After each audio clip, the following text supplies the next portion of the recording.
Good morning, good morning, morning. It is Thursday, the 28th of August 2025. You are watching Morning Brew on Politics Social. I am Graham Hughes. Hello and welcome. We've got Gallifrey Wren in the chat. We've got Chris C. We've got Martin Harrow. We've got Sid in the chat as well. Hello, Sid. One Angry Pagan. We've got David Juado. Hi, David. How you doing, mate? We've got Vegan Elite in the chat as well. This is cool. We've also got Leapshin. And we've also got Billy Kershaw. Hey, listen, if you want to join our friends in the chat here, all you need to do is hit the subscribe button, wait for about a minute, and you'll be able to join them in the chat. Join our friends in the chat. So if you're a lurker, if you watch these shows, but you don't subscribe, but you want to get involved a little bit more, because sometimes you might want to correct me and get me to put up the animation that says I was wrong and I accept responsibility, then feel free. Just don't be a troll. That is the only rule that we have, but it is an iron rule, and we're very zealous. We're very zealous about that particular rule above all others. So today we're going to be. This is kind of connected with the newspaper review that we do in the morning. Because a few of these newspapers have got lies printed on the front cover, which is nothing new. But let's go with what they're talking about. So there's a few tabloids today repeating Trump's latest lie. Well, latest lie. God, he tells 1,000 lies a minute, doesn't he? A lie that he told recently about renewables driving up the cost of energy in this country. This is utter bullshit. It is a lie designed to distract people from the real causes of their skyrocketing energy bills. And this isn't just a UK issue. This is across the West, where energy bills have gone up, not as much as in the UK, by the way, in the rest of Europe, but where they have gone up. And what the oil companies, the dirty fossil fuel companies, the oil cartels have done is have said, "Oh, it's not us. It's not the fact that gas has doubled in. It's not the fact that gas has literally doubled in price. It's because of the extra infrastructure that is going to have to be put in to place to allow for the green revolution to take place. These transformers and the cables having to be updated from when they were put in the 1960s to a much better, more flexible usage. So it's not just base loads all the time. It is stuff where there is a lot of wind one day and not much the next, and we have to deal with that. And that's fine. We can deal with that. But at the moment, a lot of wind energy is being wasted because the cables simply cannot cope with the intermittent power or the extra power being transmitted along them. If you think about a power plant, it will be making electricity at a certain level, right? But if you've got a massive wind farm with thousands and thousands of wind turbines, you can't control the speed of the wind. The wind's going very fast. They produce more power. And then you've got to get the power down those little fucking wires. And if the wires aren't thick enough, you ain't getting enough power down them. So they have to shut them off. They're having to shut down wind turbines at peak times and go back to the gas-powered plants in order to just keep the electricity flowing because the infrastructure's not there. So the infrastructure, the paying for the infrastructure is going to put 2%, 2%, it's double the 1%, more than 200%, more than 1%. They're going to have to, is it? No, it'd be 100%. No, because that'd be 100, no, 200. I don't know. Whatever. Anyway, the point is that they are pointing to this and saying, look at this tiny increase in your bill, literally pennies. And then they're trying to make out that that's why the bill's going up, because they're conflating it with the price of gas going through the roof and the fact that the cheapest thing that we are, the wholesale price of energy is based on the most expensive part of the energy mix, and at the moment that is gas. So the lie is that the tabloids are saying that renewables are making bills unaffordable, and tabloids have been hammering this since the 2010s. Trump repeats it because it fits his fossil fuel obsessed agenda. I mean, obviously he's got a lot of vested interest in fossil fuels, being very good friends with the tyrannical leaders of Saudi Arabia, Russia, etc. He's even talking about now about invading fucking Venezuela, for Christ's sake. One of the biggest oil deposits in the world is just off the coast of Venezuela. Not enough for them. Not enough for the good people of Venezuela who voted last year to invade their neighbour and get more oil, because the oil that they got isn't enough. Because, it's not filtering through to the people, because it never does. It never fucking does.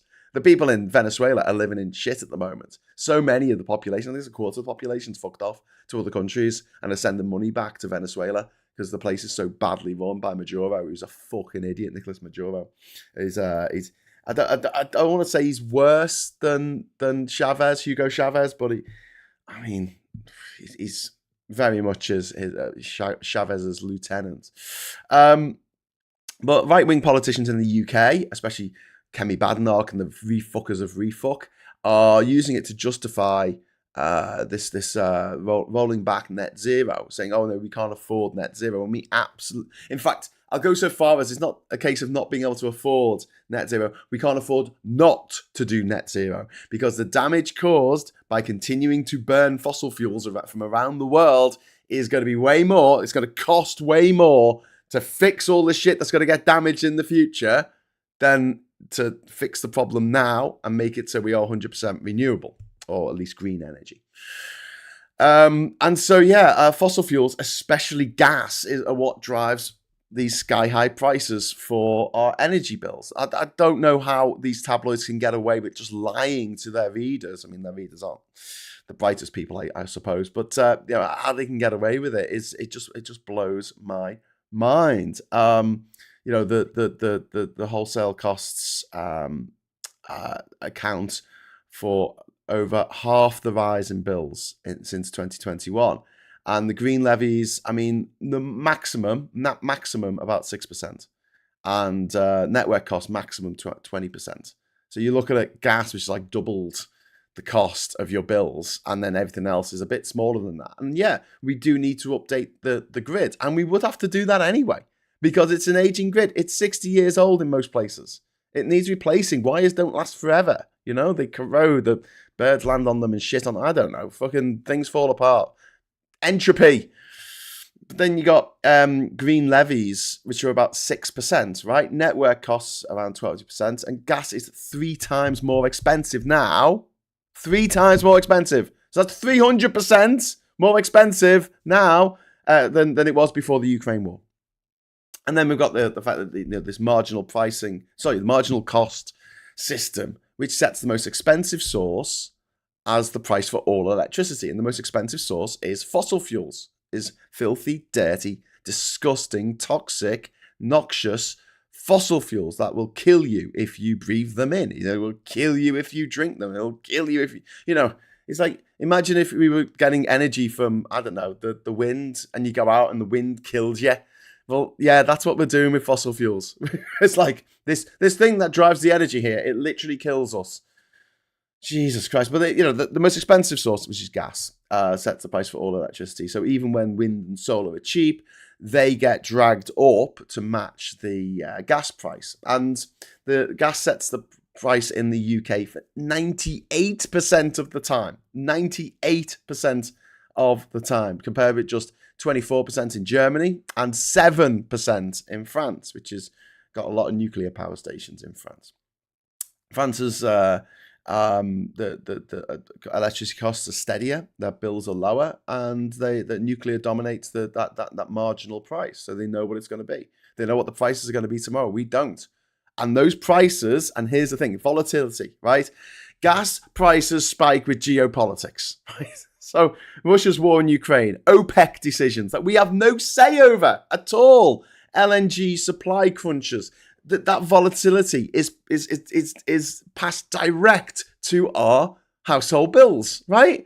Now, try and explain this to me, right? Because I don't understand why you've got these little Tommy 10-name motherfuckers running around going, sovereignty, and spray painting St. George's flag on any bit of white fucking wall or paint on the ground they can find. And they're going around putting up the Union Jack on the fucking lamppost. Oh, fucking sovereignty, a word they cannot spell. And yes, they want the price of our energy to be set according to the machinations of dictators living in other countries, and which countries they're invading, such as Ukraine, or maybe they're just attacking a neighboring country, like in Yemen with Saudi Arabia, or maybe they're about to declare war on another country because of they want some more oil, like Venezuela. These countries, these OPEC countries, decide how much we pay for our electricity. They decide how much we pay for our solar and our wind power generated electricity, our hydroelectric electricity, our nuclear energy. They decide, not us. Not us, not our people, not the voters, not the sovereign parliament. It's nothing to do with the EU. This is a stupid decision that our government took. I don't know fucking when. But to use the marginal cost system means that the price of our energy is just going to fluctuate all the time. And fluctuation means you can't plan for anything.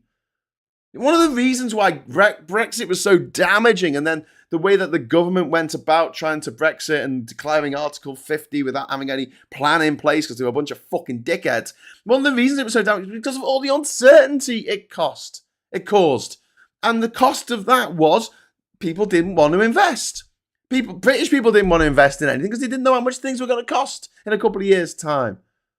Foreign investors, you look at the graphs of foreign investments into the UK, goes off a cliff after 2016, not because we had left the EU. At that point, we didn't leave the EU until 2020. At the end of 2020, technically, right? So we wouldn't leave the EU for another 4 years. But the investment still went off a cliff because people don't like uncertainty. Gamblers do. Gamblers fucking love uncertainty. That's why all the fucking knobheads who gamble on cryptocurrency and the stock exchange fucking love Trump, because he makes the prices go up and down like crazy and they can invest and make loads of money overnight. Or they can lose their shit. Oh, well, never mind. It's other people's money. I don't give a shit. But the reality is, for long-term structural impacts in our society, not this get rich quick shit that we get from these traders and crypto bros, for the stuff that we need to build a better future for ourselves and for the next generations, right?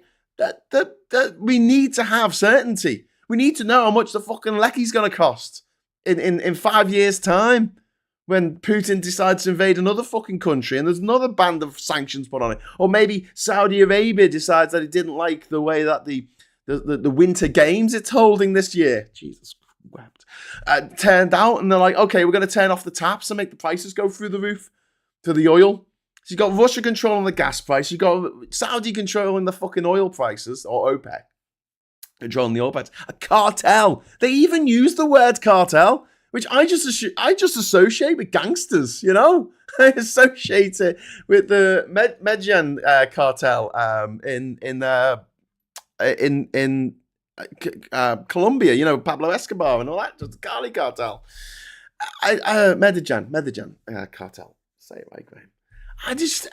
They're gangsters. They don't even pretend they're not gangsters. It's just insane. Gas prices spike with geopolitics, and that volatility is passed straight into our household bills.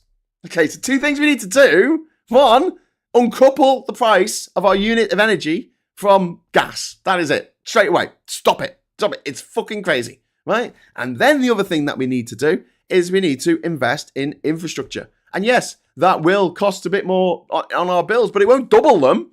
It won't double them like what gas has done. And what the mealy-mouthed motherfuckers in the newspapers are doing are going, well, you know, these infrastructure costs are going to put up your bill by 2%, and this is causing your bills to rise, and they're going to rise by this much. And it's like, that's more than 2%.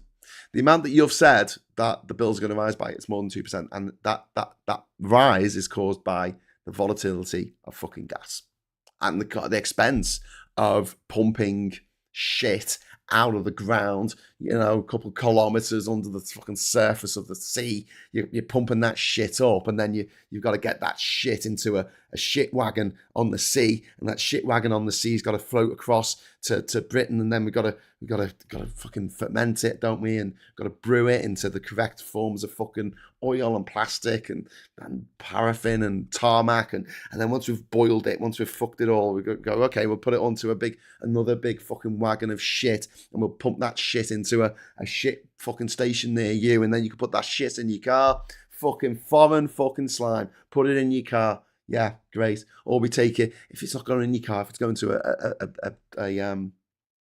to a gas-powered electricity station, it's got to go there, plug it in. Fucking dangerous as fuck. You know, these. I don't think people understand just how dangerous it is to transport gas, right? You know, you remember a few years ago there was an explosion in Beirut. It was fertilizer, wasn't it? It was ammonia or something. There was a big warehouse in Beirut in Lebanon, and it just fucking exploded. It was like a nuclear bomb going off. It was insane, right? That will be nothing compared, mark my words, right? I'm hoping this will never happen because they are quite safe, but you never know. You never know. If a liquid gas explosion, and liquefied natural gas, LNG, I don't know why I call it natural gas, it's just gas, liquefied gas explosion, methane explosion, on one of those ships, if one of those ships blows up, it will burn the skin of someone standing 5 miles away. That's how big that explosion will be. That's how much energy will be released very, very rapidly. It is fucking terrifying. And if the sailors on board the ship realised what was happening, it just in the nick of time and jumped overboard into the sea, that won't save them. It would boil. It would instantly boil the water around. It would vaporize. It would vaporize water around the ship. And we do this every day, fucking routine. We bring ships from Qatar and they go round the peninsula, the Arabian Peninsula, and then they go past Somalia and Yemen. Now, I don't know if you've heard about the Yemenis Houthis who like to sometimes stand at the shores of the beach there near Sana'a, the capital, and they watching the sunset in the west with a rocket on their shoulder, a rocket launcher on their shoulder, and then they like to shoot at that rocket launcher at ships going past. Now, I put to you that if one of those rocket launchers, if one of those rockets hits one of those ships, the carnage will be insane. Will be absolutely insane. Hey, but that's all right. It's a long way away, isn't it? We don't care if a bunch of people die in the Middle East, right? Right? That's fine. No, who cares? I'll never meet people from, I don't know, Eritrea or Yemen or anything. But sod them. All right, but here's the thing. That same ship comes here. That same ship comes to the UK and supplies us with over half of our natural gas, methane gas, which comes from Qatar in these big ships full of gas, full of volatile, explosive gas. And yeah, I mean, there are things in place, health and safety in the UK, yes, but sometimes things just go wrong. Sometimes things fuck up. Sometimes people put a fucking padlock on the fire escape. Do you know what I mean? Do you know what I'm saying? And if one of those blows up in port, well, it's has a tube stuck in it to pump all the gas out of it. If there's someone smoking nearby or something, or static electricity, which is what brought down the Hindenburg, apparently. It was the static shock. When the lines came down, it caused an electric shock, which set off the hydrogen inside the Zeppelin, and it went down like a lead Zeppelin. So that's terrifying. That's absolutely terrifying. And people going, the wind turbines to kill the birds. Fuck off. If you've got a cat, right? You own a cat. You've ever owned a cat. You've ever petted a cat. You cannot, with a serious face, talk about the amount of birds killed by wind turbines, because it is like 0.000000001% of how many birds are killed each year. The vast majority are killed by cats. They kill millions, possibly around the world. They kill billions of birds every year. A lot more than wind turbines in the ocean. And do you know what? Also, just sort of an inanimate object also causes more death to the bird population. Tall glass buildings. Tall glass buildings. Anyway, hello, Mike is here. Hello, Mike. Hello. Good morning, Mike. The old trick saying it'll cost a big amount to do the right thing, not mentioning that it'll cost twice as much to do the wrong thing. Yeah, exactly. The chip says the hydro cracker blew up in the BP in Grangemouth. Now Ineos, and it broke windows in Bowness 6 miles away. Yeah. It will be a bigger bang than that now. The amount of gas that they can manage to squeeze into these things, and no one talks about it. No one talks about how fucking dangerous it is. You could go into the pub and say, "Tell me about nuclear power and how dangerous it is," and every fucking bloke in the pub will go, "I tell you, that's a bad thing. I watched Chernobyl and blah blah blah." Everyone's got an opinion on it. When you mention this, which is more likely than a nuclear meltdown and will kill more people than a nuclear meltdown, it just will if it happens in port. In a city, if it's coming to port in Portsmouth or Liverpool, it will take people out. It will take people. So many people will die as a result of this, and we don't even talk about it. It's not even a thing that is even mentioned ever, and it's just mind blowing. On these ships, right? So obviously, I travelled on cargo ships quite a lot, travelling around the world, and I was told that on these ships, you're not allowed any electronic products. You're not allowed to phone. You're not allowed to phone on these ships. You're not allowed to wear a watch. A digital watch on these ships, because they're so worried about any spark causing a leak, causing the sparks to set this gas off. Absolutely fucking insane. What are we doing? Why do we have this thing where we go, oh, we're going to have this shit that we buy from the Saudis and they can set the price for it. We don't care. And then we'll put this exploding shit in our cars. Literally exploding shit, exploding slop. Exploding fucking dinosaur turds. Yes, I know it wasn't from dinosaurs. So the fact that this volatility in the market around the world is passed straight to our household bills means that the likes of Putin can cause political turmoil in our country by fucking with the price of our oil or gas. I suppose it's gas for him. But they are one of the biggest. Their third biggest oil exporter in the world is Russia. And now Trump has put a 50% tariff on Russian oil going into India. Hang on, Graham. I hear you say. What the fuck's that got to do with Trump? Why is Trump putting a 50% tariff on oil going to India from Russia? How do they do that? Well, because dear friends, all oil is traded in US dollars. So you can have a Russian oil company selling oil to an Indian energy company, and it has to be sold not in rubles or rupees, but it's got to be sold in US dollars. Dollarinos, which gives America a bit of a magic checkbook if you think about it, because they're just making money all the time, just passively from other countries trading energy. We could cut America out of the equation, so they couldn't do what they've done to us, what they've done to India. And why are we allowing a situation where people all over the world are beholden for their energy bills, which they need to stay alive? Don't forget, we need them to power our hospitals. We need them to stay warm in winter or stay cool in summer. We're allowing other countries, which might not have our best interests at heart, to set the price of our energy. And the OPEC have got us over a barrel at the moment. They've got us over a barrel of oil because there's nothing we can do about it at the moment. In the future, if we put in the infrastructure, we'll be able to do something about it. We'll be able to use our own power. We'll be able to set our own prices. We'll be able to have situations. I like the idea of having regional areas where the price is lower because we have wind turbines here in Durham. And so we pay lower bills than somewhere that doesn't have wind turbines. Fucking great. Then all your UKIP twats or your refuck fuckers, they're going to say, oh, hang on, what? They have lower bills, do they? Because they've got those wind turbines. Maybe we could have some of those wind turbines as well. Maybe we could have some of those solar panels as well.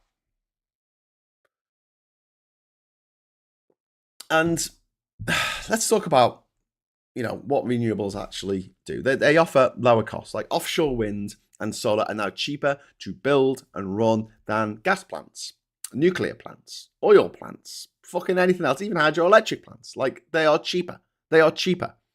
The contracts for difference guarantees a fixed price, which means less volatility. And the wind, solar, nuclear, hydro all shield us from global gas and oil price shocks.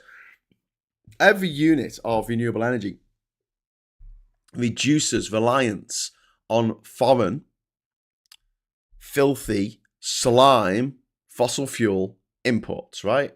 They just do. So like every percentage we make ourselves is one less percentage that we have to rely on unreliable partners like the Saudis, like the Russians, like the Venezuelans to get, set the prices. And you can say, well, Graham, we don't buy any gas off Russia. It doesn't matter because the wholesale price of gas has gone up because of Russia. So even though we don't buy any fucking gas from this place, it still affects us. And again, all oil is traded in US dollars, so America can fuck with us. And if they want to, they can get us absolutely over a barrel, like in India. If India had, they had a farming revolution in India, so it could feed itself. Well, how about having a green revolution in India, where we have loads of wind turbines and we have loads of solar panels everywhere, right? And then Trump says, "Oh, I'm going to put 50% tariff on your oil coming from Russia," and they're like, "Okay, we're not asked because we use that's only 5% of our mix. Who cares?" But at the moment, India is going to be fucked. I can't tell you how much India is going to be fucked in the next few months while this 50% surcharge is being put on their oil. It is incredibly stupid. The whole system is fucking stupid. That's why it's gas stupid. That's the reason why your prices are so high. But actually, it's more than gas. It is the whole filthy fossil fuel cartels. It is these criminal enterprises in all these countries around the world that are fucking things up for everyone. They fuck things up for people who live in Port Harcourt, in the Niger Delta, in Nigeria. They fuck things up for the people living in Venezuela. They fuck things up for the people living in Russia, because without those natural resources, the oil, the gas, they wouldn't have the money to be fighting this war in Ukraine. They fuck. I mean, even you could even argue that actually, if Russia had transitioned to green energy, it might be doing better at the moment than it is in this fucking war, because at least it'll have enough energy. Ukraine are going after the energy infrastructure of Russia at the moment in a big way. They've taken out a third of their oil refining capabilities in Russia in recent days with drone attacks. Thousands of miles into Russian territory. They're just taking them out. They're easy fucking targets. Hard to defend. There's lots of them. And, what can you do? And it only takes one missile or one drone to get through, and you can fuck up the whole thing for months. Because it's full of explosive gas. It's full of explosive liquid. Like, it's doing half your job for you. You know what I mean? Like, imagine trying to destroy a wind farm. Imagine the number of drones you would need to blow up each individual wind turbine. It would be fucking... And the thing is, the wind turbine wouldn't then explode. Do you know what I mean? The wind turbine wouldn't take out a load of wind turbines in its vicinity. It wouldn't take out the entire fucking infrastructure. But these refining, these refinement centers, these oil refineries, they blow up. Like, you put a bomb in them, and that's bad enough. It's a bomb or a missile or whatever, and then it blows up itself because it's full of volatile fucking material that just wants to explode. It's just crazy for exploding.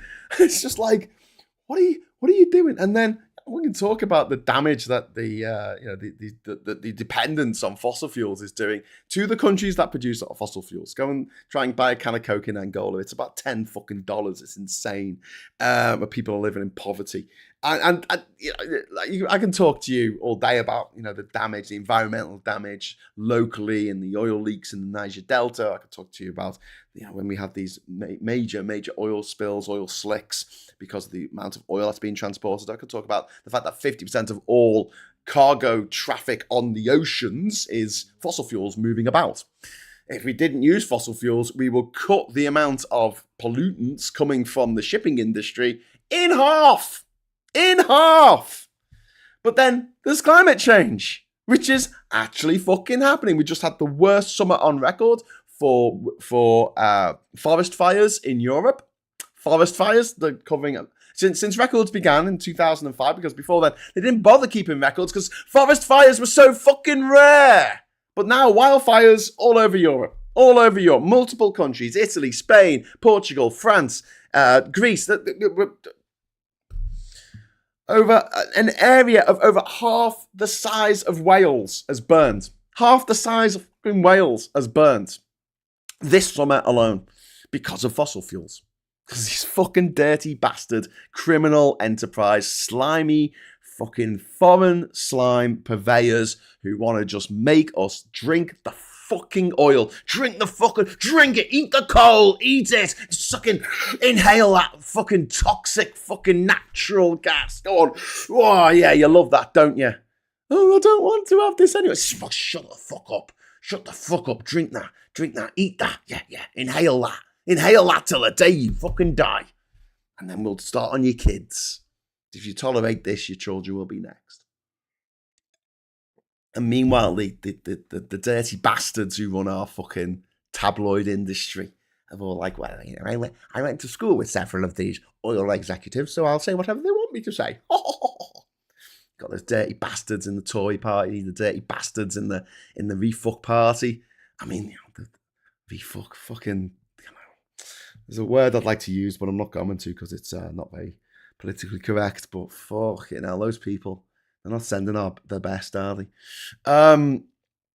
So yeah, like I say, every fucking ounce of power, every joule of power that we get from renewables means one less joule of power that we need from these disgusting, foreign, nasty slime purveyors of poison and death, who are destroying communities, destroying our oceans, destroying our planet, and we seem to be wanting that. There are people who are running around in their cars, you know, with they set them, they drill out the fucking jet so that more uses more fuel, and they make sure that there's a bit of dirt in the engine so that the exhaust is all dirty and smoky and fucking stinks. And yeah, they're like, yeah, I love oil. I'm a petrol head. Do you know what you're really saying there? That you just fucking love Saudi Arabia, that you just love the king of Saudi Arabia, that you want to, you know, chug on his petrol pump, you know, get his petrol pump, put it in your mouth. Oh yeah, I love that. Thank you, king of Saudi Arabia. Thank you. Say thank you, says the king of Saudi Arabia. Thank you, says the petrol heads. Please keep giving me the petrol that I have to pay a fuckload of money for. Because I hate sovereignty. I hate the idea of Britain setting its own fucking, you know, prices for its energy. Grrr.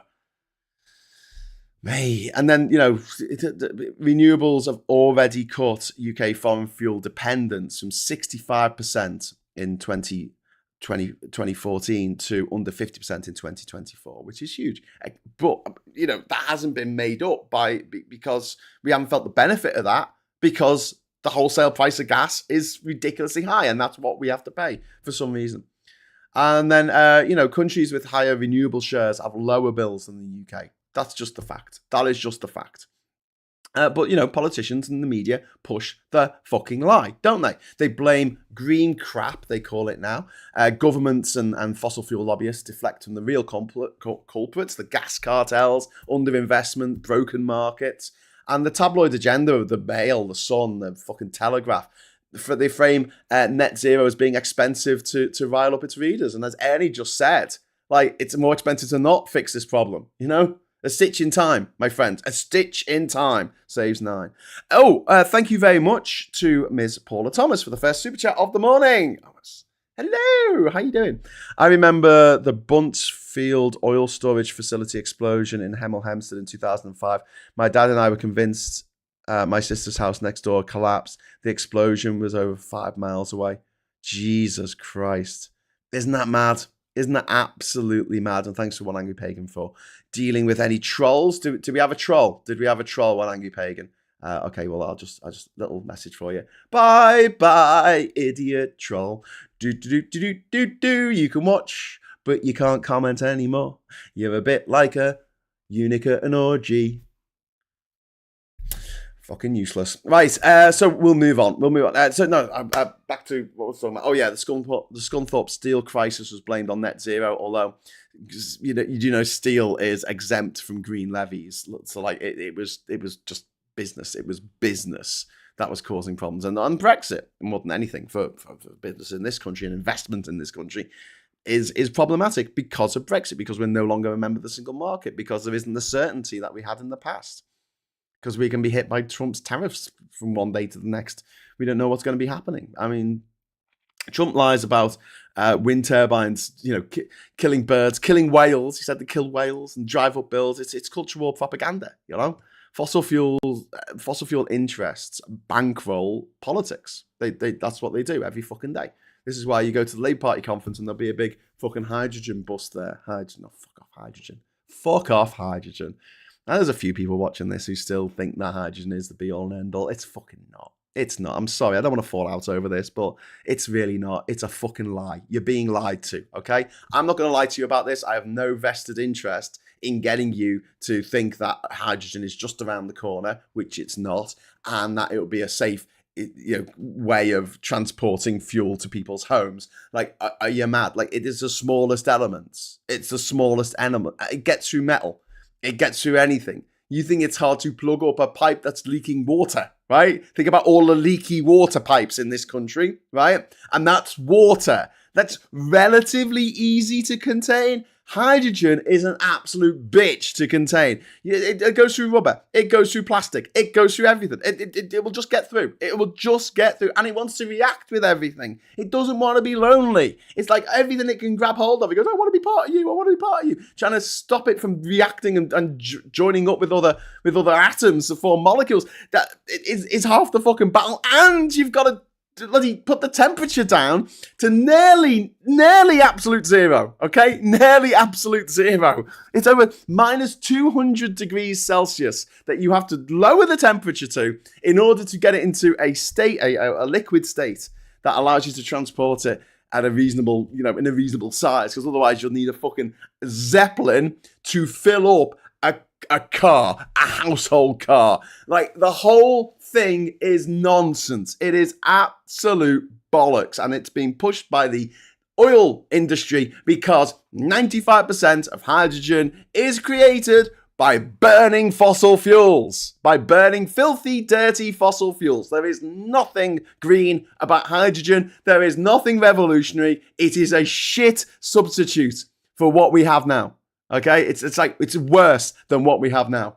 And if you can imagine, like, it's got an efficiency of, like, I don't know, fucking 6% or something. 6% efficiency. After all the shit you've got to do, you've got to fucking do electrolysis in the water to separate the fucking hydrogen atoms and the oxygen atoms. You got to try and transport that shit. You can't put it in a pipe. It'll fucking leak. It'll leak. It'll leak at every opportunity. It's fucking hydrogen. That's what hydrogen does. It fucking leaks. It's what it's good at. But there is a vested interest in making people think that hydrogen's around the corner, because the oil, just imagine for a moment, the oil execs sitting around the table, the OPEC cartel, like fucking Sauron and Saruman meeting up for a fucking a Discord meeting or a PowerPoint presentation, and they're like, listen, people are going to be moving away from fossil fuels in the next few years. What can we do about it? Well, first of all, we can fund right-wing politicians to say that we shouldn't do net zero because reasons. We'll do that. And secondly, we should say that there's this like miracle cure for everything, right? But it requires loads of fossil fuels to actually make that actually happen. Okay. And then people talk like in the same face that they've just told me that hydrogen is the answer. That, we don't like wind turbines because they use too much energy being made. And I'm like, fucking hell. They offset the amount of energy that costs to make a wind turbine in a year or so. Like, I'm sorry, but like, do you know how much fossil fuels need to be used to make a hydrogen at any fucking mad level that a country would be able to deal? Put it in your cars, You're not going to put it in your cars. You're not going to fucking cook with it. You're fucking mad. It's just not going to happen. Think of the infrastructure. We already have electricity like lines, right? And although the long distance stuff and the transformer stations do need upgrading, and I won't argue with that, they do need upgrading, but they need upgrading anyway because they've been around so long, right? It's like bridges, like tunnels, it's like fucking viaducts. Yes, they need maintenance. They need updating over time, depending on different the way things are. Like the fact that Rishi Sunak, right? I know this is going to sound really random, but he had North Yorkshire constituency of Richmond, right? It's his constituency, and Richmond and Northampton, I think it is. And he wanted more electricity to go to his house for his heated fucking pool because he's one of the richest men in the country and one of the richest men in the world. And they had to put in a whole new transformer. Do you remember this? They had to put in a whole new fucking transformer just for him, right? So that happens. Usually it's not just one fucking rich knobhead, but if you're going to build a new place for people to live, you need to get electricity to it. And yeah, you need to update the infrastructure in order to get that extra bit of electricity to it. You might have a substation that is at capacity, and then you build a new housing estate nearby, and you're like, oh, fuck, we've got to update the whole fucking subsystem. The substation. But yeah, I just like, fuck! Anyway, yeah. So yeah, fossil fuel interests, they bankroll politics. They bankroll Farage. He's bankrolled by the gold companies and the fossil fuel companies who want to keep the prices volatile, going all over the shop so they can make loads of money overnight because they want to, the whole thing is a get-rich-quick scheme at the cost of the lives of this planet and every living thing on it. So yeah, Labour's got a 2030 clean power target for wind, solar, storage, nuclear. And as we were talking about with Phil last week, we were saying, like, go mad, go fucking mad. Just make it so that even if Refuck can't get in, they can't do anything about it because you've gone so far towards, making everything solar, making everything wind power, making everything hydro.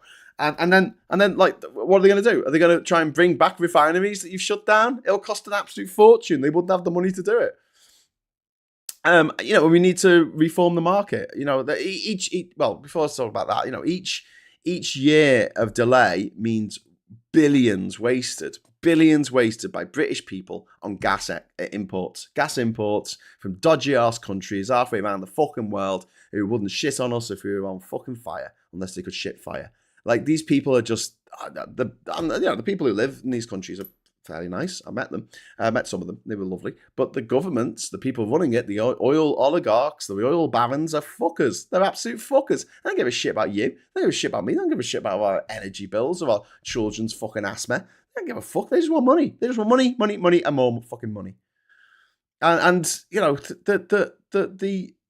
the safety and stability offered by renewables is unmatched by what these scumbags are fucking trying to tell us, and each year, each minute, each second we waste buying energy from abroad when we could just make our own, it's just maddening. It is literally like we've got a farm, right? We've got our own farm, and instead of buying, growing our own food on the farm for our family, we've got a massive fucking farm. And we're like, no, we're not going to grow food in our farm, which is perfectly capable of making lots of tasty food, lots of different types of food. We're going to completely rely on food imports from halfway around the world. And that's how we're going to eat. And everyone's like looking out the window at the empty field going, why don't we just grow our own? And no, we're going to keep paying £1,000 for a carrot that was grown in Australia. We're going to pay £1,000 for that fucking carrot. But we could do it here and it would cost pennies. We could just do it here. No, £1,000 carrots. It's the only way to be. Otherwise, you're woke. Look at you with your woke British carrots, you bastards. Fucking hell. Like, seriously, the stupidity of the right. The stupidity of the people who vote for the right. The people in charge of the right, the Farages and the Ticers and the Rees-Moggs and the Johnsons of this world, they know exactly what they're doing. They know who's paying them, They're not going to bite the hand that feeds them, are they?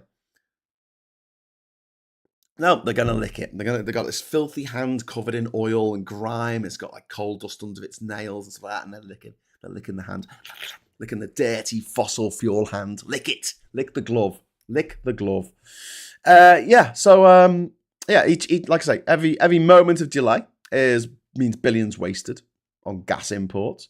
And the market needs reforming. Break the link, break the gas link in marginal pricing, and ensure that cheap renewables actually bring down consumer bills. Simple. And then grid modernization, invest in transmission lines, storage, smart grids to handle renewables, which we can do now. We can get AI to fucking do it for us if we want. Probably fuck up and try and take us over, but you want electricity, do you, Dave? Oh, that's very interesting. I can't do that, Dave. I am the AI operating our electricity grid. We need to stop wasting money on constraint payments, paying wind farms to switch off. We pay wind farms to switch off because the infrastructure can't deal with it. But also, we pay these oil companies shitloads of money as subsidies to drill oil out the North Sea. And then we come out with this bullshit about it being our oil. Why don't we get our oil out the sea? And it's like, we pay the same for that oil as the French do, or the Germans, or the Saudis. If they want to buy some oil off us, which would be a bit weird, but if they did, they will pay the same amount as we would because it's traded on the international market. We do not get a rebate. We do not get a tax cut. We do not get a special 10% off fucking coupon code, okay? You pay the same. It doesn't matter if it's Norwegian oil from the North Sea or British oil from the North Sea. Your straw can reach under the sea, right, and suck all the fucking Norwegian oil out of their fields. We'll still pay the same for them as we would if we bought them from the fucking Norwegians, because that's the way it works. Sorry, wow, but we have just got a bloody, poof, Jesus, wow, blah, blah, blah. We just got a mega chat. Thank you, Jovian R. Legend, you absolute legend. Contribution to your carrot fund. Oh, thank you so much. Thank you, Jovian. That's really kind of a mega chat in the morning. Oh, you're the best. Thank you so much. So yeah. I'm sorry to get so vexed about this. It just drives me the fuck up the wall. The lies that we see on the TV and the stupid motherfuckers at Labour don't seem to know this. And when the and the journalists working at the BBC don't seem to know it, or ITV or Channel 4 or Sky News, they don't seem to fucking know that this is the case. And so they have Nigel Farage on their show going, well, if we had a lot more oil drilling in the North Sea, our energy bills will come down. No, it wouldn't. Yeah, just someone sitting there going, no, it wouldn't. You're fucking lying. Excuse me. Farage, listen, right? You ugly little fucking ball sack, you just told a lie on national TV. And I want an apology now for that lie you just told. I want you to say, I just told a lie. That is a lie what I just told. And I'm sorry. That's what I want to hear out your horrible, goddamn, ugly scrotum of a mouth. I want to fucking hear it. Go on, say it. I want you to apologize to me, and I want you to apologize to the viewers watching this for fucking lying. And if you don't fucking apologize, this interview's over and you can fuck off and never come into this studio again. Oh, but we've got to chase ratings. Yeah, got to get the exciting people on board. Well, fuck that. I mean, why are you chasing ratings for a fucking news show? I mean, what's the incentive to tell the truth? If a news show is chasing ratings, like, what the fuck? I don't think any news show should be commercial, and I don't think the BBC should feel obliged to give both sides of every fucking argument. Today we're going to be talking to two people. One of them thinks that stepping off a cliff would be a bad idea, and one that thinks that it would be a good idea, because we've got to give both these ideas equal fucking weight. You get this guy there going, oh yeah, stepping off a cliff. I had a friend who had cancer and they stepped off a cliff and then they never had cancer again. And you're like, what the fuck is going on? Why are they having this guy on the TV spouting lies about, I thought it was done. Again, we thought this was done with, once gay people were allowed to get married, for fuck's sake. We thought, well, that's over. No, I thought, like, I don't know, 10 years ago or something, or maybe more now, maybe 15 years ago, when even David Cameron and all those fucking gobshites and the Tories were like, yes, net zero. Yeah, we need to get to net zero.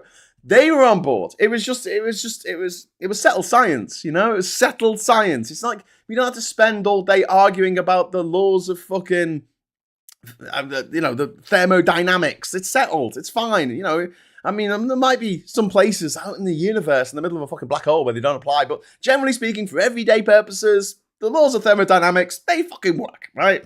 We don't have people on the TV arguing about it. It's settled science. It's settled science. You know, like cholera is a waterborne disease. It's waterborne, right? Okay, settled science. We know you're not going to get cholera from being a fire eater. You might get it from eating snow. I don't know. But like fucking, it's settled science. I thought that people being gay or trans is a settled science. It was like, yep, that's true. Okay, people are gay, people are trans. That was fine. You know, we need to go to net zero because we need to not be reliant on these motherfuckers from halfway around the world who don't have our best interests at heart, driving up our bills to £1,700 fucking pounds a year. With the Machiavellian machinations for like world domination or whatever the fuck they're doing. Why is it that some basket case on the other side of the world invades its neighbour and we have to pay the price for that? In our bills, your nan has to pay for that. Why is she paying more money for some dickhead on the other side of the planet doing some dickhead fucking things? It makes no fucking sense. Someone explain it to me in, I don't know, words of one syllable, because I can't get it in my head. Why it's so important that we make sure that these already rich motherfuckers who live on the other side of the planet are even richer. You know, it's like, yeah, those Saudis, they don't have enough money. You do know that they are holding a winter sports competition this winter, right? In the desert. In the desert. Winter sports in the desert. Oh, yeah, but they don't have enough money. I should give them more money. I should get me nan to give them more money. You know, a little subscription.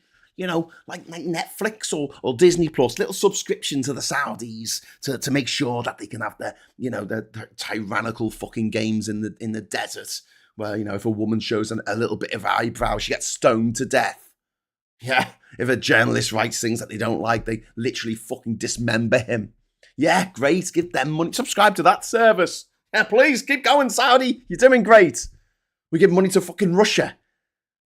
Yeah, cool. Give money to Libya. We actually buy quite a lot of oil from Libya. I mean, our biggest oil importer is Norway, and then after that it goes down the list. But like, we do get a lot of oil from Libya, which is currently in the middle of a civil war.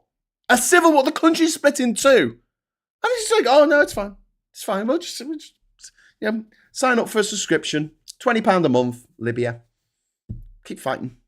Oh, no, the fighting has made the price go up even more. That's all right. I'll make it go to £25 a month. Subscription, like Netflix. Yeah, there you go. There's my Oilflix subscription to you. With love. I wish it was just £25 a month. It's not, is it? Is it? It's a lot more than that, my friends. The average household bill is over £1,700 now. Just 5 years ago. Just 5 years ago, it was about 600 quid.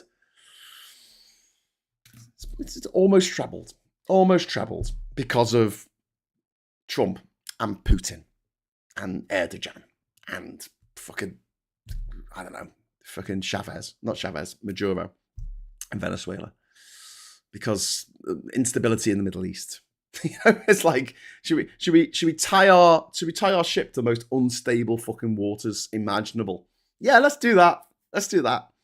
You sure you don't want to come into our own country? We've got this really lovely dock, never has any hurricanes. You know, it's really peaceful and serene. You know, it's just you bring your boat in, it just sits there quietly. No. I want to hitch it to the fucking the Middle East. You know, because that's brilliantly volatile, and I just want my boat to just be rocking around all the time. I don't know what's going to happen from one day to the next. I don't know if I'm going to wake up tomorrow and find the boat is completely capsized and everyone on board is fucking dead. I don't care. You know, put in the choppy waters. Put in the crazy town. That's what we want. The more volatility, the better. Woo! Imagine you went into the bank. And you went, can I take a loan out, please? And I'm like, yes, you may take a loan out. And what's the interest rate? Okay, I want a variable rate. Okay, that's a variable rate. Okay, so that will go up and down, 1 or 2%. No, I want a variable rate that can go up and down up to 300%. Sorry, what? I want a variable loan. I'm asking you for a loan, right? And the interest rate on the loan, I want it variable between 1 and 300%. That would be insane. I'm not being funny, mate, but That would be absolutely mad. Why would you want that? I mean, you don't have to have it. You could just have a normal variable rate, which is like between 1% and 6%, something like that. No, 300%. Because I just love the volatility. Give me more of that petrol to huff. Oh, yeah. Give me more volatility. I'm a petrol head. Fucking dickheads. Fucking dickheads. My God. Yes, anyway, so we need to, we need to hit the clean power target of Labour, which is 2030. 2030. We need to move to green levies, into general taxation to end scapegoating, so it's not on the bills, so people can't go, oh, look, the green levy is costing us money. You know, just change how you do it. Just be smart about it so they can't weaponize it. And then, shift subsidies off fossil fuels. Shift the subsidies away from fossil fuels, because the fucking people drilling oil for profit in our waters are subsidized by millions of pounds from the taxpayer for them to make shitloads more money and pay fuck all tax. So let's shift it away. Let's shift the subsidies away from oil and gas and coal and all that bullshit, and let's put it into electrification. Let's put it into renewing the grid so we can deal with the way that renewables are. Because renewables, once they get going, are free. Are free. They're free. It's just the fucking wind. It's just the fucking sun. It's just the fucking water. It's free once it gets going. I know you got maintenance costs, but with oil and gas and coal, you got maintenance costs and you're burning actual shit all the time. Expensive shit. You're burning it. Millions have been thrown into fuel poverty since the gas crisis, and 100 billion pounds has been spent on temporary support because of gas, money that could have built a renewable system by now. This reliance on gas means dependence on Putin, on OPEC, on the LNG market, whereas the renewable market allows us to have our own market. It will be ours. It won't be an international market. I don't give a fuck what other countries are doing. If we have energy self-sufficiency, we set our own prices. And if a company is charging too much for the electricity that it's providing, then fuck it. Take its fucking contract away. Give it to someone who'll charge us less. We need independence. We need price stability. The two things: independence, price stability. Please. Thank you. Two things that can be delivered with renewables. If we go green. We don't want to go green because the oil companies won't make as much money. I'll say it. I've said it before, and I'll say it again. I'll shout it from the rooftops. Fuck the oil companies. They're not your friends. They're not your mates. They're not going to buy a round of drinks for you down the pub. What the fuck do you think they're going to turn up with a big novelty check for you to pay for your boiler that's exploded? Do you think that? Yeah, they're not. They're not your mates. They're not going to invite you on their private fucking super yacht. Do you understand? They're not going to invite you for a ride on their private jet with their miserable prostitutes from Eastern Europe. They're not going to do that. It's not going to happen. You're not going to be invited. They don't give a fuck about you. They will see you die. They will see your family die if it meant they could make a bit of profit out of it. Which is what they do. They make a fuckload of profit and they screw us over in the process. So fuck them. Fuck them. And then fuck them some more. So... Anyway, the CCC forecasts bills falling by £700 by 2050 if we decarbonise. And the inaction on this issue means more fossil fuel shocks going forward, more recessions, more poverty, and more climate change. Gas is expensive. Renewables are cheap. That's all you need to know. That's your headline, okay? Gas is fucking expensive. Can we unhitch our wagon from the gas and hitch it to renewables, please? The lie that is the net zero is costing us money is a deliberate and disgusting lie. It is gaslighting the public, and it's been done by the tabloids, which we'll have a look at in a moment, and by Trump.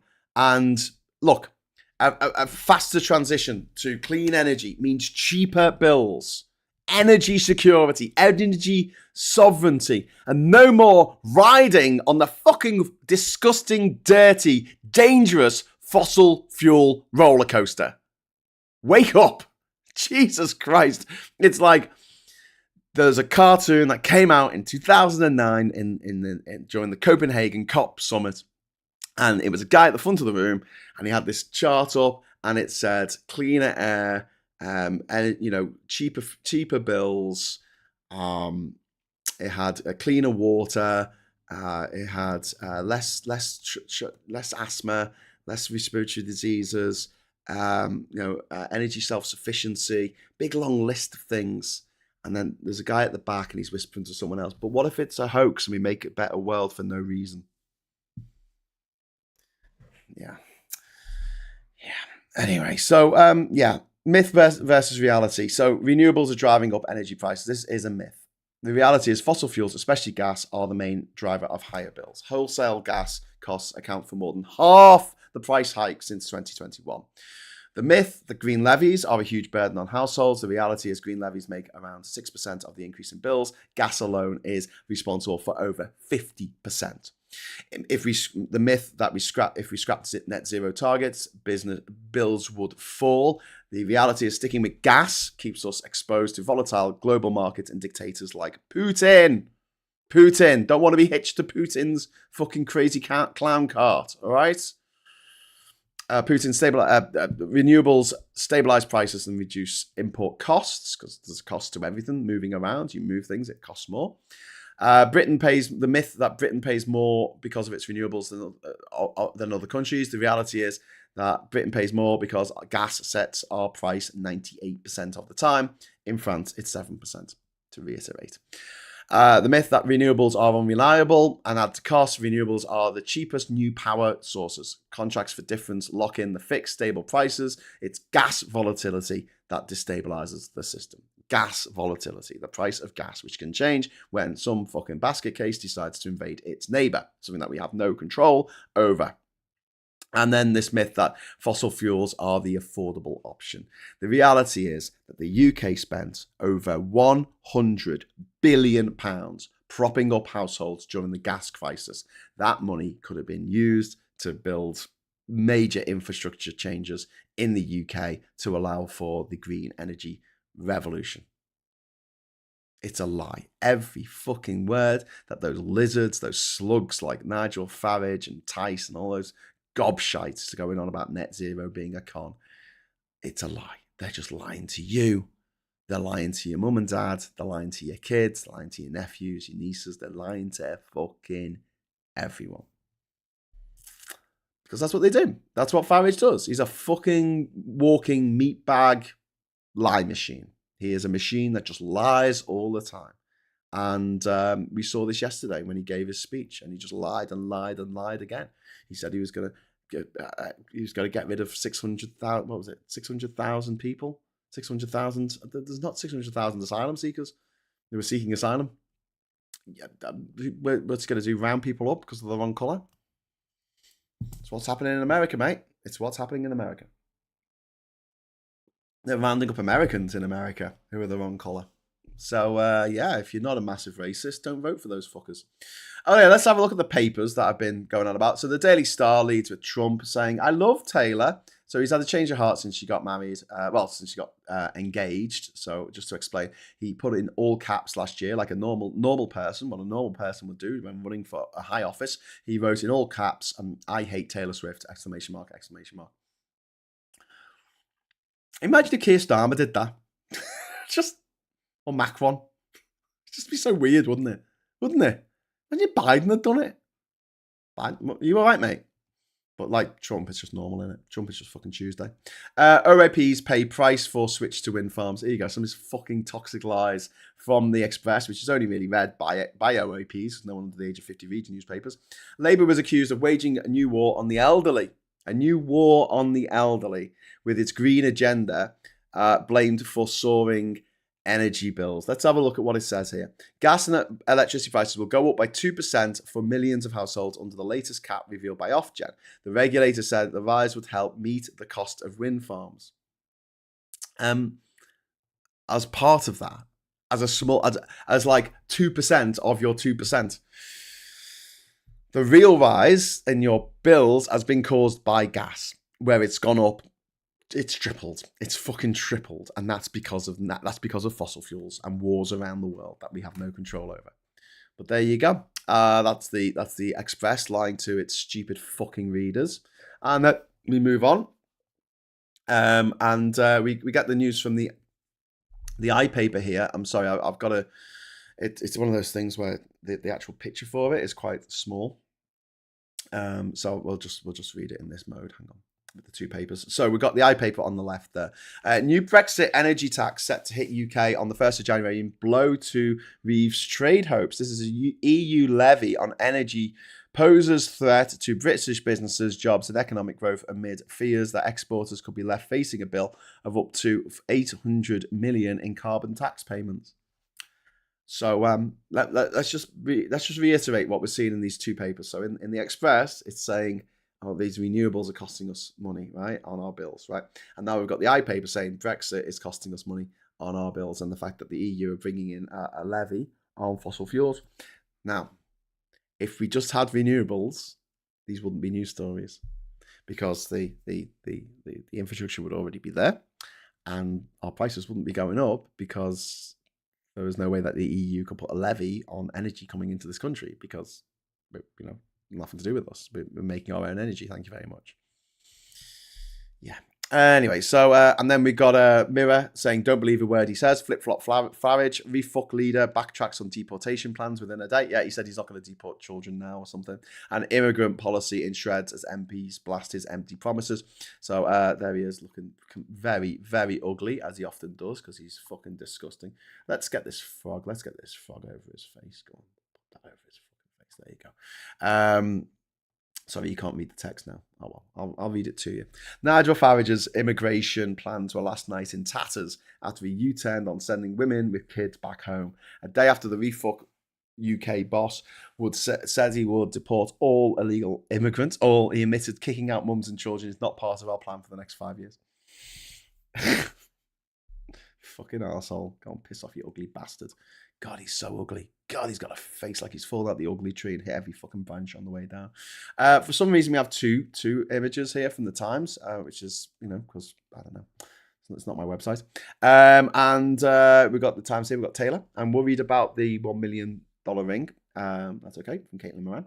We've got Blair advised Trump on Kushner linked plan to rebuild Gaza. Well done, Tony Blair. God, every time he pops up, it's bad news, isn't it? Reeves eyes tax raid on landlords to raise $2 billion.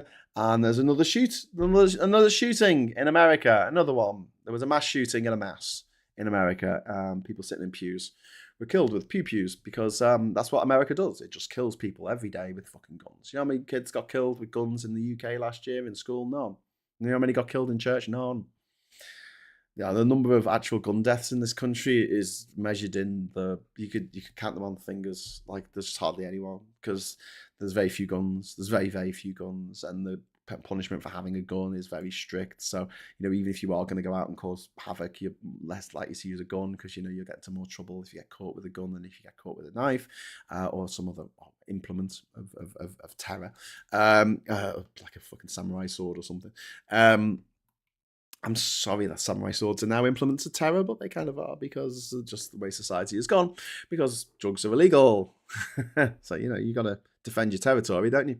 Anyway, the fact is that we haven't had a high school massacre in this country since 1996. Sorry, a school massacre, not even a high school massacre, in Dunblane, a primary school in Dunblane, on Dunblane. And since then, you know, the restrictions on guns have been so tight that essentially, you're not getting hold of guns, and if you are, you're not going to be able to shoot many bullets. In America, though, you can go into a shop and buy an AR-15 if you're fucking mad, and it sounds like the gun person in this situation was fucking an absolute fucking Fruit Loop by the looks of things. I probably shouldn't use that kind of language, but yeah, they were clearly had mental health problems based on their writings and scribblings and their YouTube videos and stuff. Yeah, it's really, really unfortunate, for a reason that I'm going to come to in a moment, I think. That this has happened, and yeah, they won't blame the guns. They never blame the guns.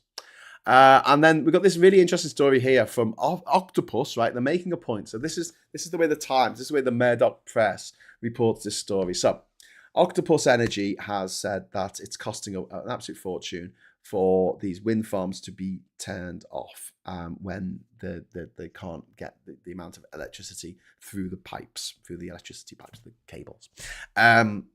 And they're not pipes, I'm joking. It's just because there was an American senator who said the internet came through pipes, and it just always makes me laugh. So Octopus Energy has said that the electricity market needs comprehensive reform so people benefit from cheap renewables rather than having to pay to turn off wind farms and then paying more for gas to replace the wasted wind. That's the point, but that's in paragraph 5, and you have to read all the way up to there. And if you just read the headline there, you'll think, oh, wind farms are costing us money. Wind farms are driving up energy bills. No, the fact that we're having to switch them off when we've got good, decent energy out of them, but we just don't have the infrastructure to bring it in, and also we don't have the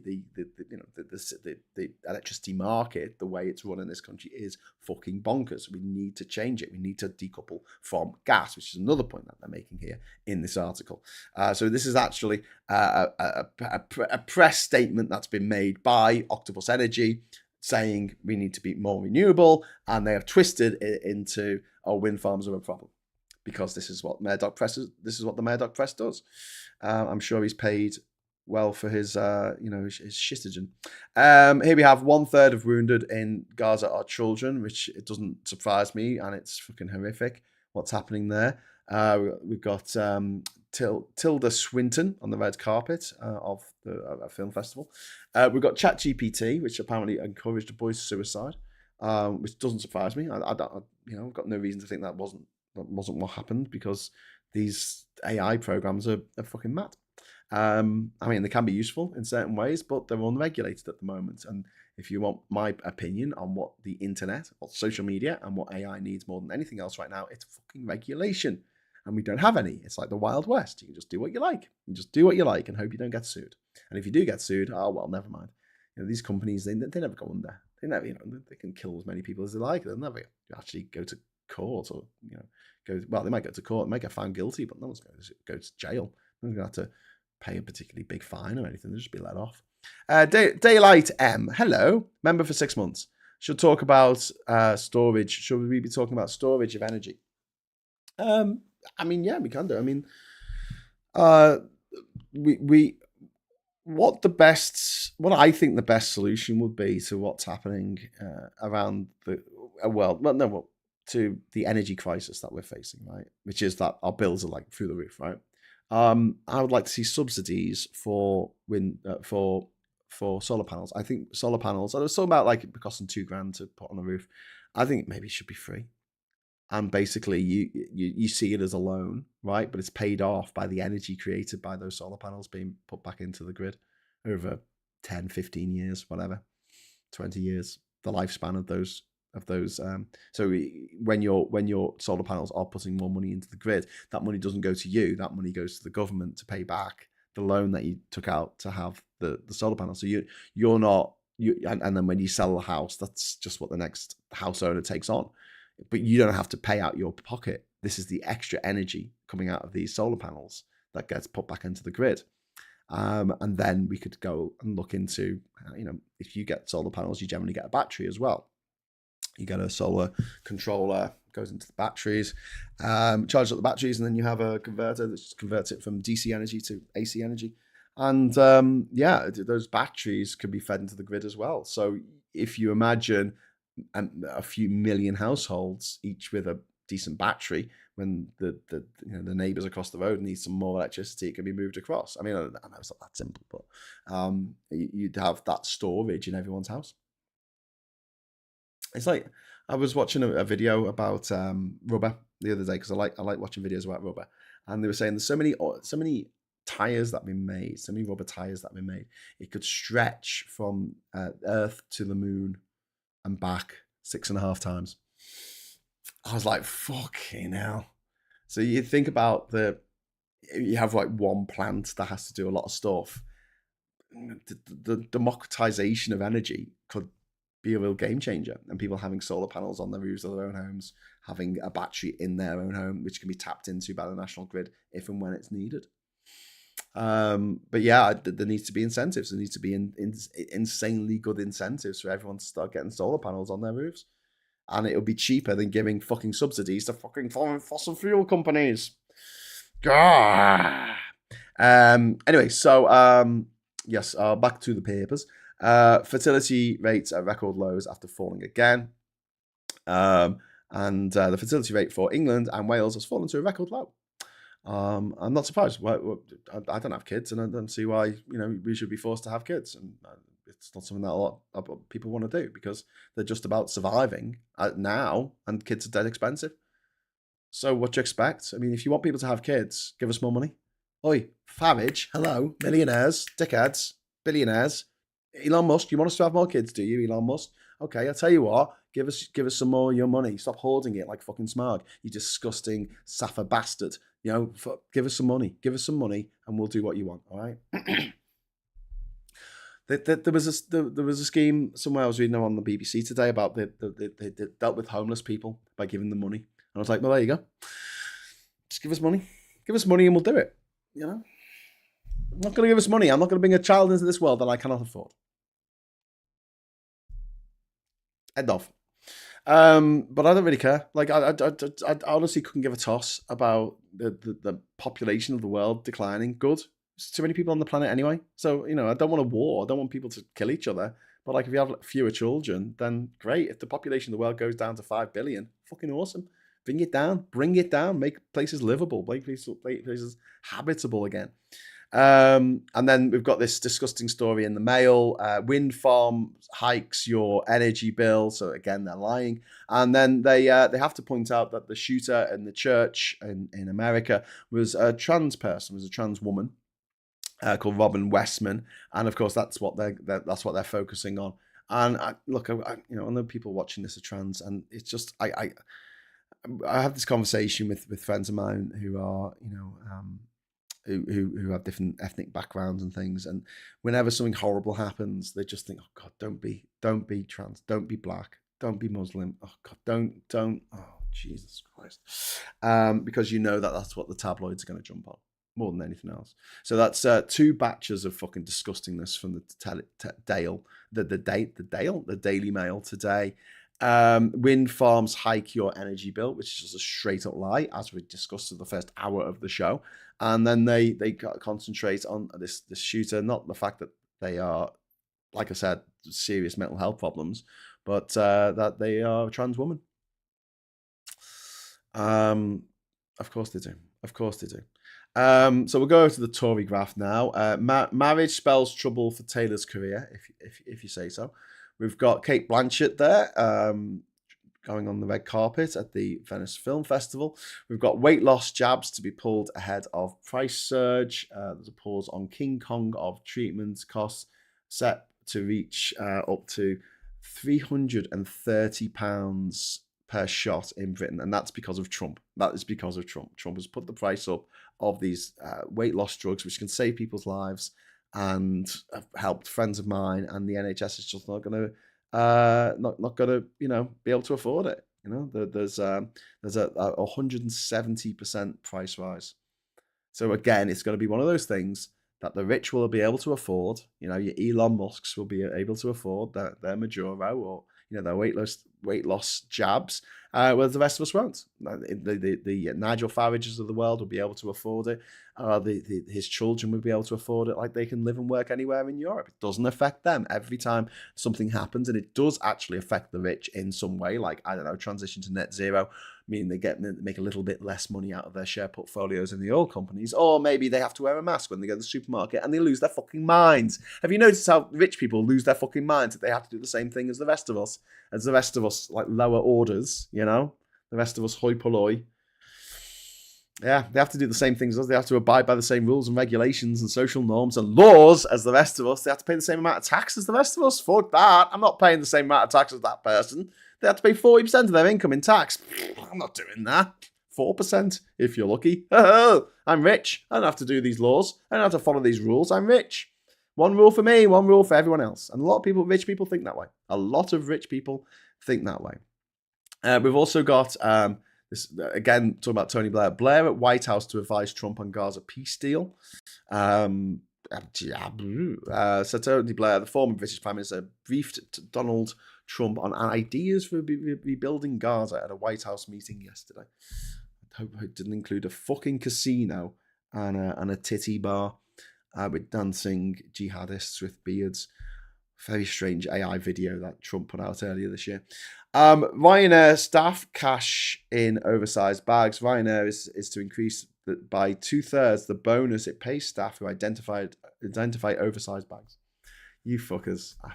That's just so Ryanair, isn't it? Wind farms to blame for rise in energy bills. That's another lie. Straight out of the anti-net zero playbook, just to lie there at the bottom of the screen. Sorry, I think it might be a bit small to read, but it does say wind farms to blame for rise in energy bills. Now, the blame is on gas, the gas prices, and therefore Putin, and therefore the Saudis, and therefore the Qataris, and the oil OPEC countries that set the price of fucking fossil fuels. That's what's caused it to go up. It's like they're ignoring the fact that prices have gone up. The price of our bills have gone up 3 times, threefold, right? So they were about 600 quid. They're now about 1,800 quid, right? Gone up threefold in the last 5 years. And they're like, but it's going up 2% because of renewables. And I'm like, but people lap it up. People lap it up. 2 children killed in church shootings, and Apple accused the CMA of EU-style clampdown. Apple has accused the competition watchdog of stifling competition. Stifling competition. Yeah, Apple sitting there going, that's our job. You know, they took Samsung to court for the Samsung version of the iPad, saying they stole our idea. And quite brilliantly, Samsung, in the court case, showed footage from the movie 2001: A Space Odyssey, in which Dave Bowman and his crewmates are sitting down at a table watching the news on tablets. Made in 1968, my friends. But there they are, tablets, you know, about the size of an A4 pad, and they have the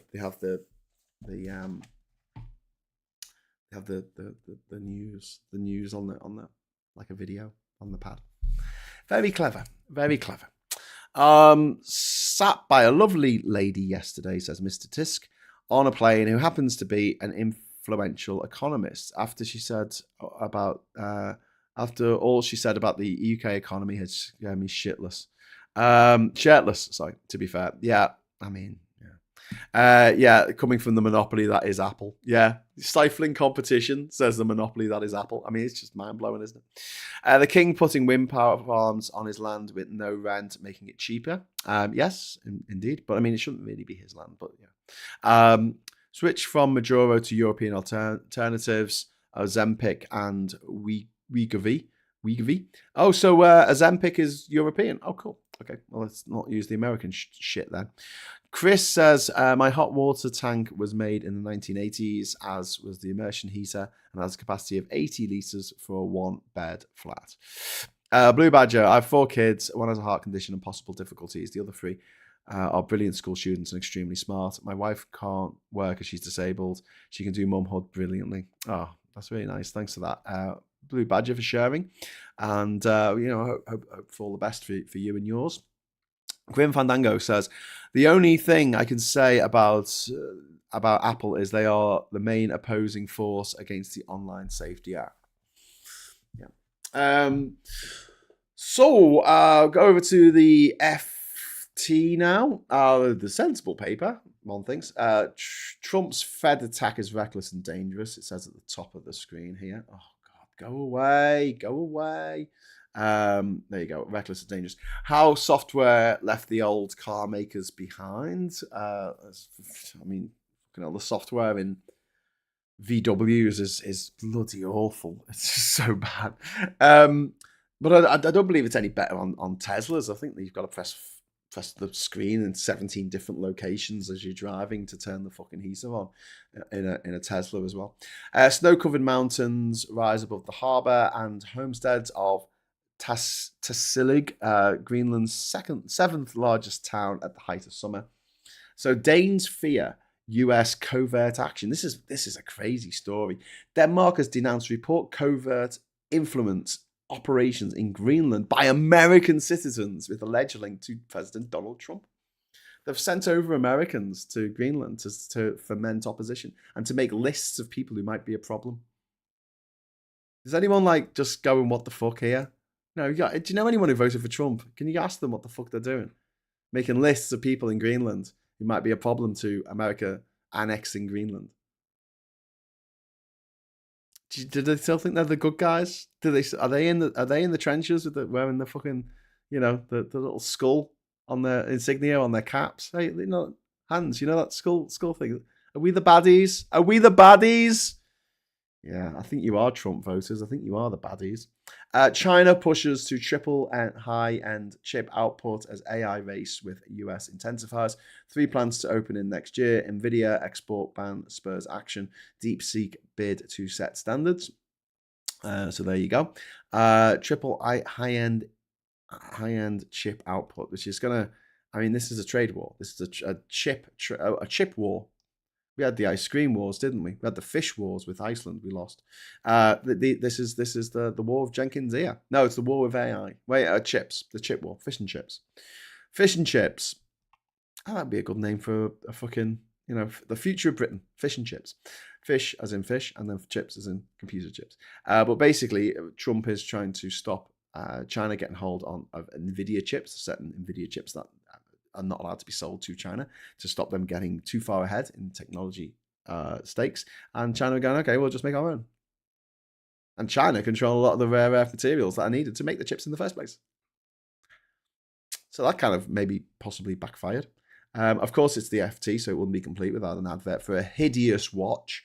But also we've got Apollo accepts horsey collateral for 40 million loan to football super agent.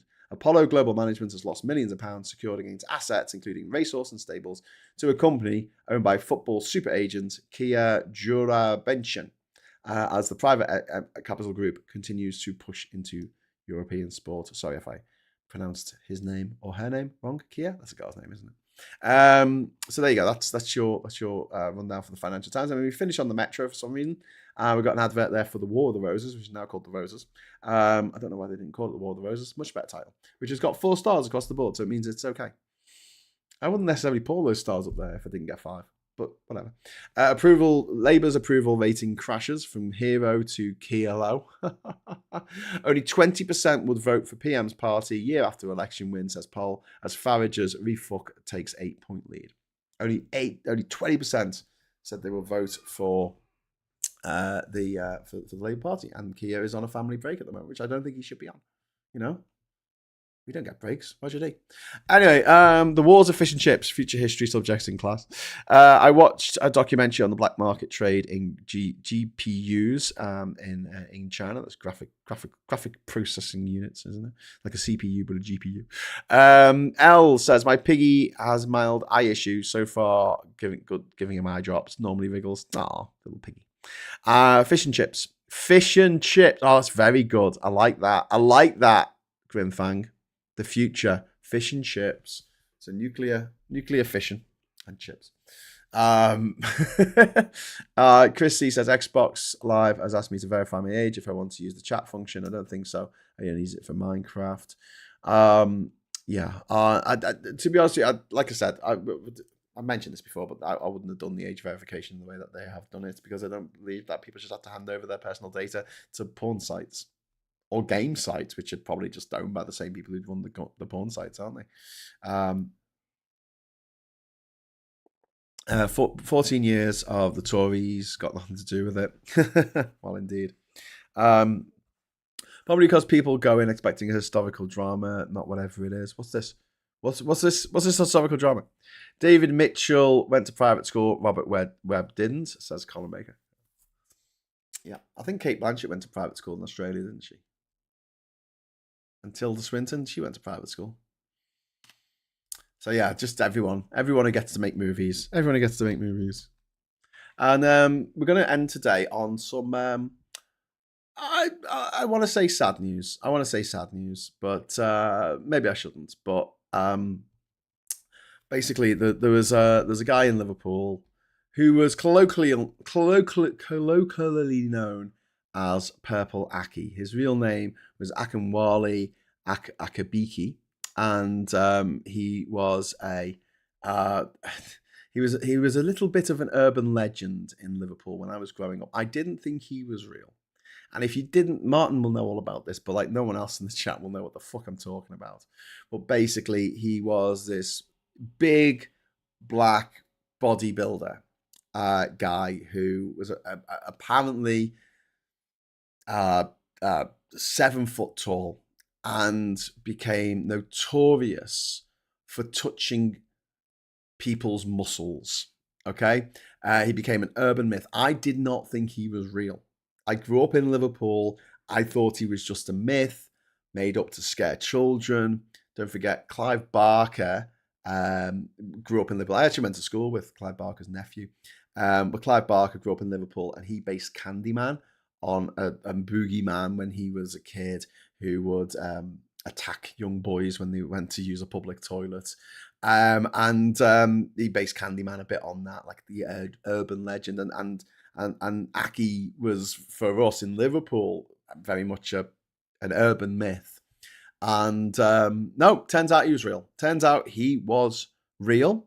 He was jailed in 2003. This is when we found out, oh my God, he's actually real. He was jailed in 2003 for 6 years after being convicted of harassing 15 men.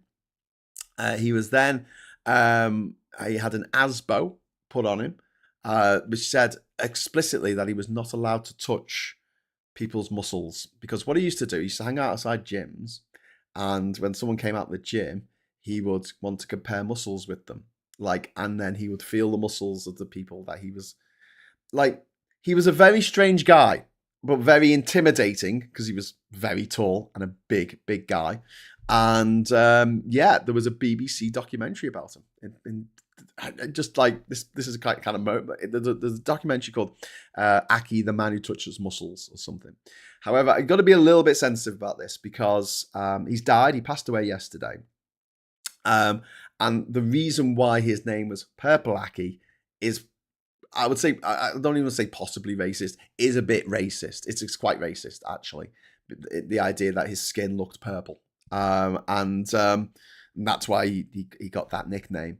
And so I've got mixed feelings about this. There's another story about him which isn't mentioned in the news report that I'm looking at the moment. But apparently in the 1980s, he scared a lad over the water. No, he didn't scare him over the water. I mean, he was over the water in like Birkenhead or somewhere. And he scared a kid, and the kid ran onto the rail lines and got hit by a train and died. And that was when a lot of us first heard of this guy, this boogeyman.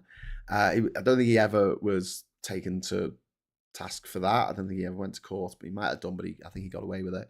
And from then on, when I was a kid, he was the boogeyman. He was the if you went down to the old railway lines or you were outside the gym, watch out because Purple Aki will get you. And it became common currency for my generation of Scousers. But yeah, he passed away yesterday. Looks like he might have taken himself out at the age of 64. I had a mate actually who used to live literally next door to him. But I never met him. Never met him in real life. But just he was an urban myth until I was in my 20s, and then suddenly got done for for harassing young men, and he got put away. And I think the fascination with him, and this is why it's problematic sort of talking about it now, is that he was clearly possibly gay, and obviously there's a lot of homophobia in this in these stories. He claims he was harassed by police officers, and I think he successfully sued the chief constable of Greater Manchester Police for malicious prosecution, he was handed a substantial payout for doing that. And I think there's some racism in here as well. He was black. So you can imagine growing up in the 1980s with all the homophobia that was running around. The AIDS epidemic was going around the world, and we had Section 28, and here we have a guy who is possibly gay definitely black, and he's the local boogeyman. Not great, really, is it? Not great. Anyway, he's no longer with us anymore. But yeah, the muscle toucher, says Mr. Tisk. R.I.P. Purple. Yeah, George only. Thank you very much for the £5 super chat. Graham, I wish I could send you a mega chat, but I just sent £300 to support Ukraine. But still, thank you so much for what you do. Oh, thank you so much, George, and thank you for sending that money to Ukraine as well. They definitely need it more than I do at the moment. So thank you for doing that. That is really good of you. Purple Aki was well known in Preston. Null says, I've heard of Purple Aki, heard of him on Reddit being used as a boogeyman. He was. I can't believe I keep hearing the name Purple Aki online a lot, says the Chibs. Person impersonator. I saw the documentary in search of Purple Aki. It was interesting. Yeah, he cocked it yesterday. Who's popping? Says Purple Aki was a fucking criminal underworld enforcer. I don't know if he was. Who's popping? I don't, there's a lot of misinformation about this guy. I think he was just a fucking weirdo. I think at the end of the day, he was just a big fuck off weirdo who freaked people out and was just a bit odd. I don't know. I don't know. There's more to it than that, but yeah. We all know Purple Aki. Legend has it. It's the reason for Liverpool's purple pins. Says Paul Ewan. It's not. The reason for the purple bins in Liverpool, and I have this on very good authority from a friend of mine who worked in the council at the time, was because they were arguing over what colour the bins should be. They were going to be blue, and then the Liverpool fans in the council said, we don't want them to be blue because that's Everton. And so as a compromise measure, they made them purple because obviously that's blue and red mixed together, purple. But yes, maybe. Clive Barker wrote Candyman and was Scouse, says Vendetta. Yes. Yes. If you see him getting interviewed, he sounds proper Scouse as well. He's lived in America for years and years, but he sounds proper Scouse. Martin says, I work with Clive Barker's brother Roy. Clive would often come into the canteen for lunch. Yep. See, people are learning stuff on this channel. Like, people, I didn't know that. Clive Barker's a Scouser. Yeah. He is indeed. There was an interview they did with him where he was doing... no, sorry, it wasn't him. It was... oh, God, what's his name? Brady. Graham Brady? No. Fuck. Oh, shit. Sorry, this is going to really annoy me. Who was the guy? Doug Bradley. I didn't want to have to look it up. Doug Bradley, I think his name was, who played Pinhead in the Hellraiser series. I saw an interview with him, and he was talking about Scouse Pinhead, and he was doing Pinhead with a Scouse accent, and it was brilliant. It was that funny. He won a big payout from the police, says Paul. Yes. I once sat next to a bodybuilder on an airplane. He was in the center seat. It's almost comical. Nice enough guy. I was spilling into the aisle to fit. It's like this. Purple is a lovely colour, says Null. My mother and brother are so dark that their skin glistens like ebony. Beautiful. And Hospoos is saying he's a criminal underworld enforcer.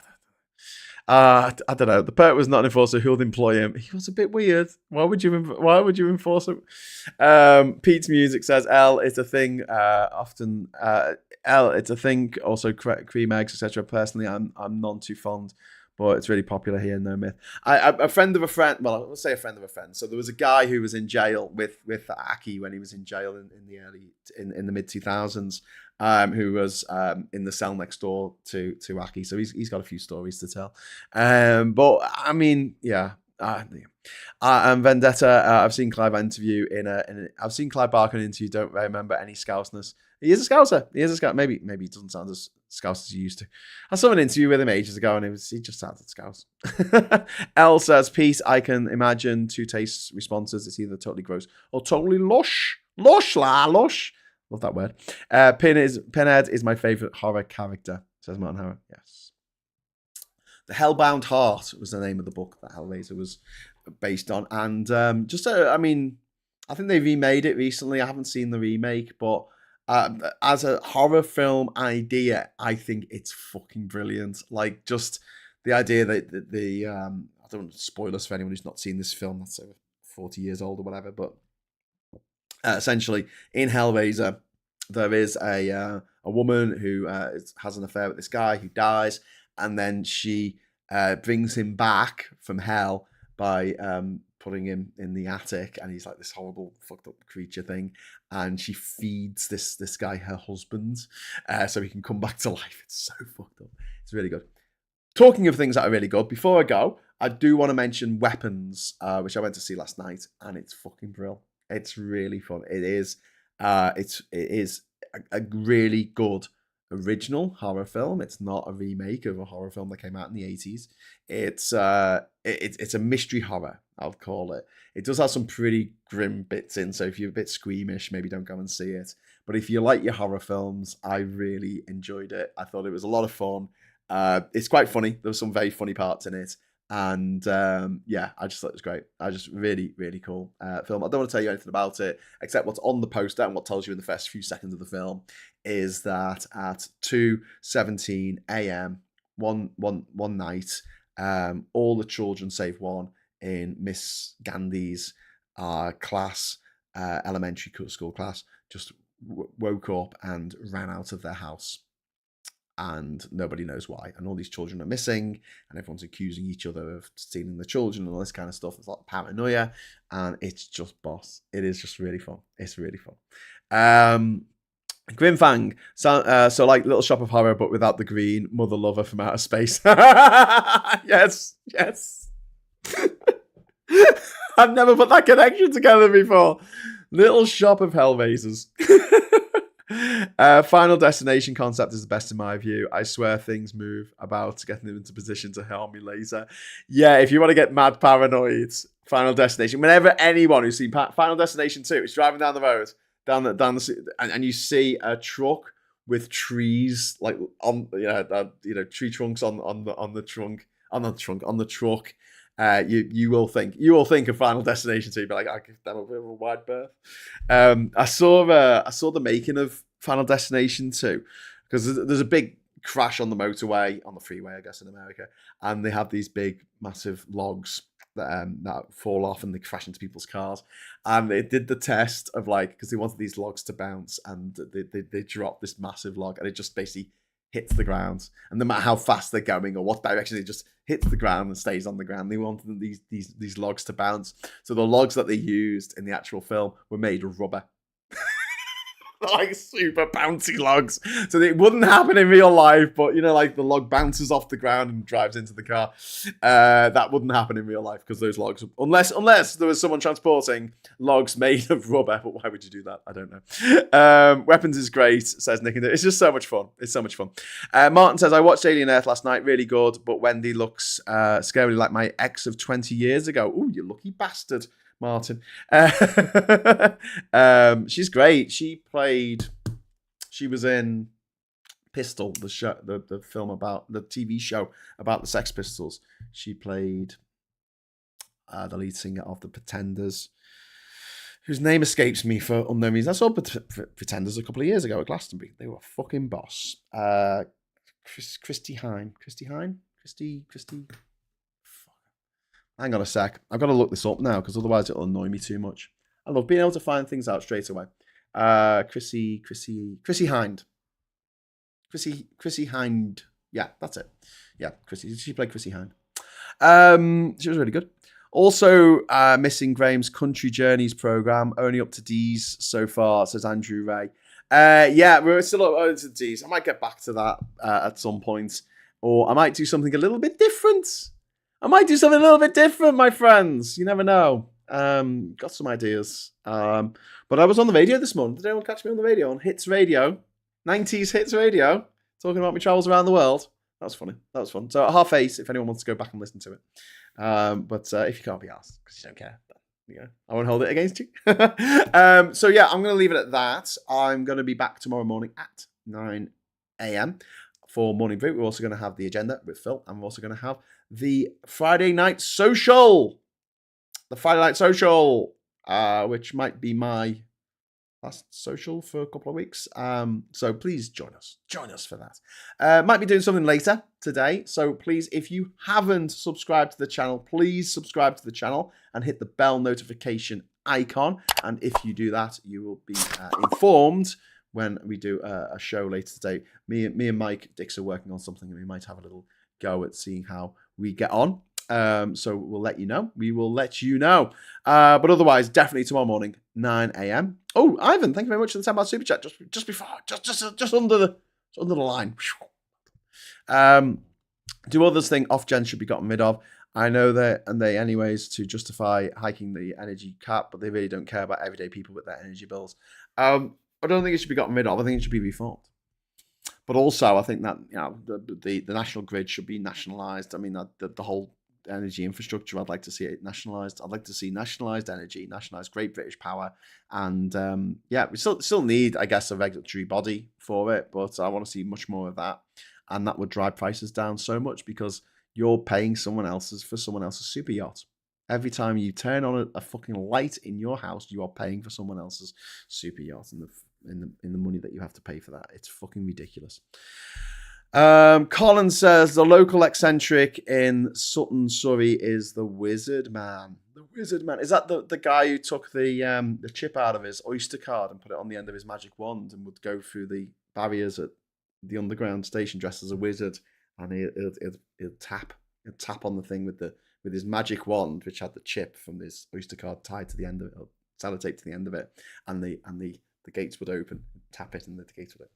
So cool. So very cool. Right. Go for a run now, says Andrew. Okay. All right. I'm off. I'll see you later. Listen, thank you so much for the super chats. Really, really, really kind of you. And especially to Jovian R, for the mega chat. Thank you so much. That was really, really kind of you. Thanks for all the comments. Thanks for everyone being nice to each other, apart from that one troll that we had to get rid of. So cheers for doing that, one angry pagan. And like I say, might be doing something later with Mike. Can't guarantee it. It just depends if the planets align. But if the planets do not align, then I'll definitely be back tomorrow morning, whatever happens, 9 o'clock, bright and early, for the next Morning Brew. I hope to see you there. And until then, I'll say thanks for watching. Hello, good evening, welcome, and goodbye.